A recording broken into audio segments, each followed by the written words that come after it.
Peter. Thank you, Caroline. Are any officials here preparing to fight Democratic lawmakers in the streets? Absolutely not. And thanks for the question. Some elected Democrats are so steamed about Doge. Congresswoman LaMonica McIver says we are at war. Ilhan Omar says we might actually see somebody get killed. And Chris Van Hollen says we have to fight this in the Congress. We have to fight this in the streets. So what now? And may I just point out, if you heard that type of violent, enticing rhetoric from our side of the aisle, from Republican leaders on Capitol Hill, I think there would be a lot more outrage in this room today. It's unacceptable, the comments that have been made by these Democrat leaders, and frankly, they don't even know what they're talking about.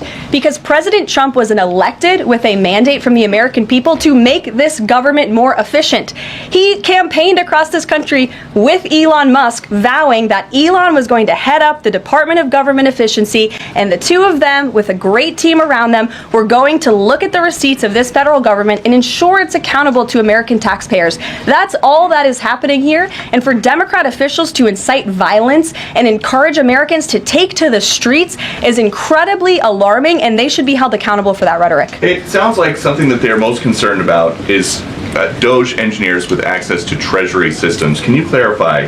Do the Doge engineers have read-only access in these systems, so they are not allowed to write new code? No. They are not. Okay. No. And then one more thing. NBC is reporting that some of the illegal immigrants that we've seen rounded up and arrested are not being deported. They're being released with ankle or wrist monitoring devices, or they have to check in on the phone. So is the administration arresting more people than you have room for? I have seen the reports, and I'm glad you brought it up because we want to address it. There have been a total of 461 illegal aliens. This is of this morning when I got this information from DHS that have been released from custody. Of the more than 8,000 that have been arrested since President Trump was inaugurated, it's less than 6%.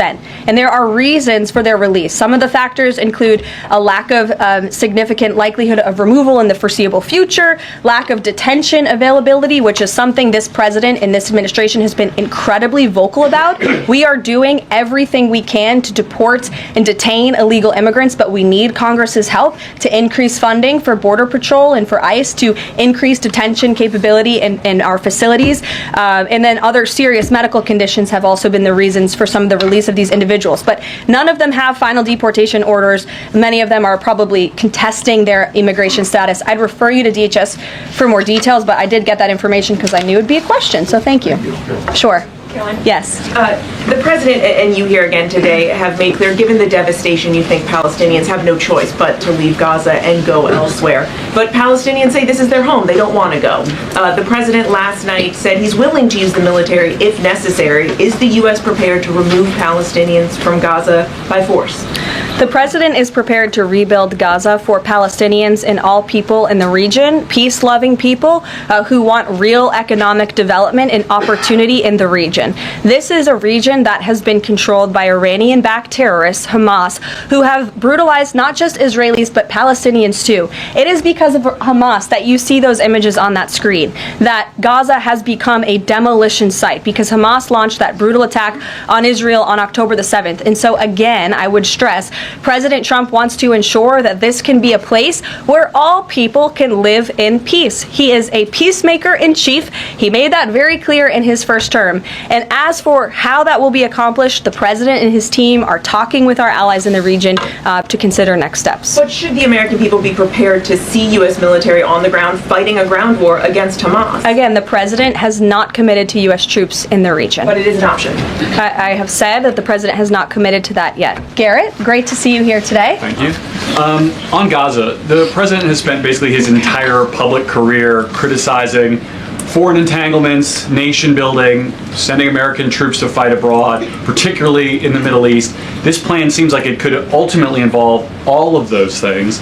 Can you explain this reversal and how building and owning Gaza squares with America First foreign policy? I would reject the premise of your question that this forces the United States to be entangled in conflicts abroad. The president has not committed to putting boots on the ground in Gaza. He has also said that the United States is not going to pay for the rebuilding of Gaza.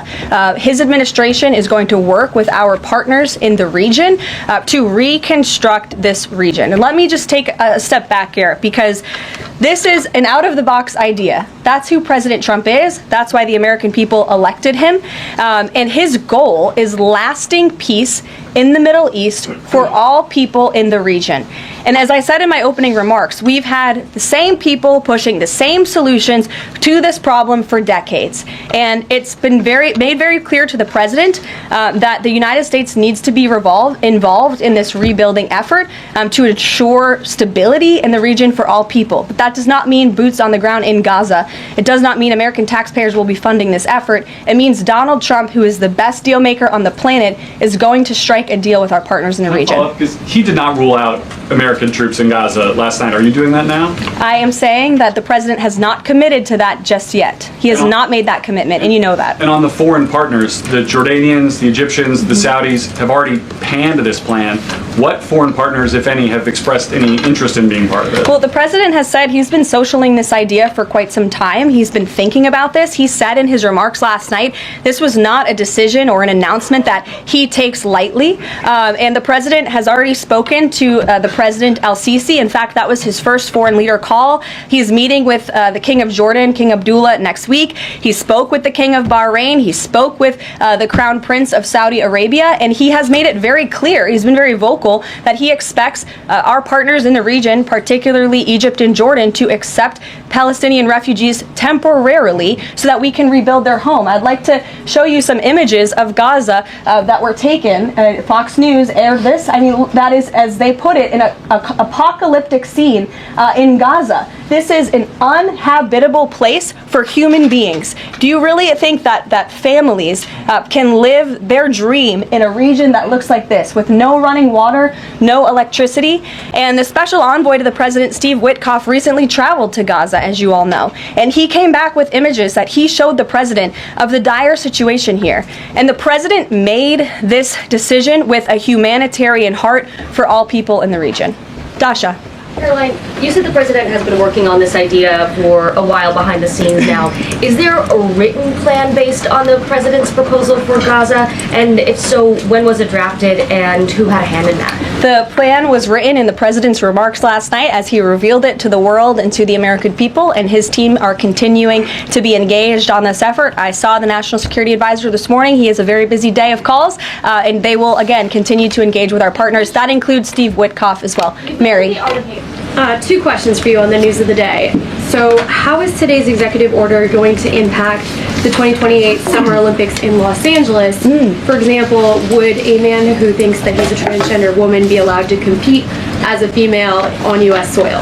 It's a very good question, and the president has actually mentioned this, that he does expect the Olympic Committee and the NCAA to no longer allow men to compete in women's sports. And I think the president, with the signing of his pen, starts a very public pressure campaign on these organizations to do the right thing for women and for girls across the country. Again, this is an incredibly popular position. There have been many notable female athletes who have had the courage to speak out against some very powerful institutions in this country. They deserve to have a voice and a say. The president is bringing their voice to the highest level at the White House this afternoon, and he expects these organizations to comply with this federal executive order that he'll be signing today. Thank you. And one more. On media coverage of this executive order and the topic in general, what's the White House's view of framing that calls men transgender females, or similar rhetoric coming from organizations like the ACLU and GLAAD? Well, it's been very clear. The policy of this administration is that there are only two sexes, male and female. Pretty simple. Brian Glenn. Yes.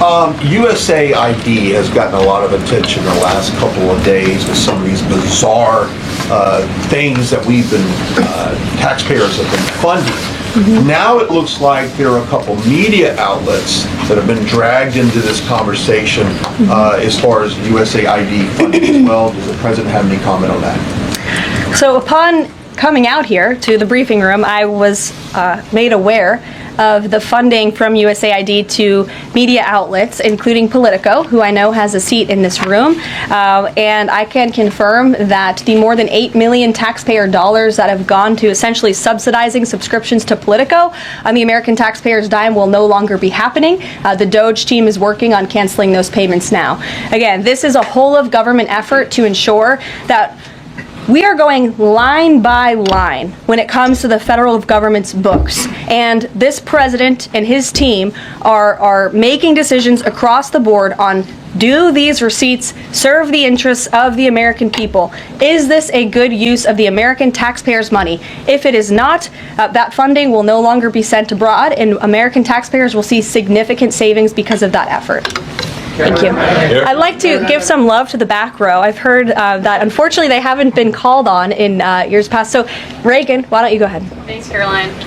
The WHC announced that comedian Amber Ruffin, who has called the president a toddler with his pants pulled down, will be the entertainment for this year's Correspondents' Dinner. Does the White House have a reaction to this choice, and will the president be attending the dinner this year? Certainly an interesting choice. I have the president's invitation on my desk. I have the invitation for myself on my desk as well. Haven't talked to the president about it. When he makes his decision, I will let you all know. But definitely an interesting choice of the comedian. I'll talk to the boss about it and see what we decide. Sure, go ahead. Yes, yes. On the executive order set to be signed today, you said that this will be enforced. Can you spell out for schools and the public how exactly the administration plans to enforce this, even at local levels? And on top of that, there are human rights groups who say that this could expose kids to discrimination. What is your response to that? I think kids have already been exposed to discrimination, especially young women and girls who have been forced to shower in locker rooms with biological men, who have been forced to compete on playing fields with biological men, which is incredibly unfair and unsafe, and again, an incredibly unpopular policy with the American people. As for the actions that this executive order takes, I already laid those out at the beginning of the briefing. I'm happy to give you a copy of this fact sheet so you can let your audiences across the country know. What's your message to schools who don't comply with this? They should, because it's going to be federal law in about an hour and a half.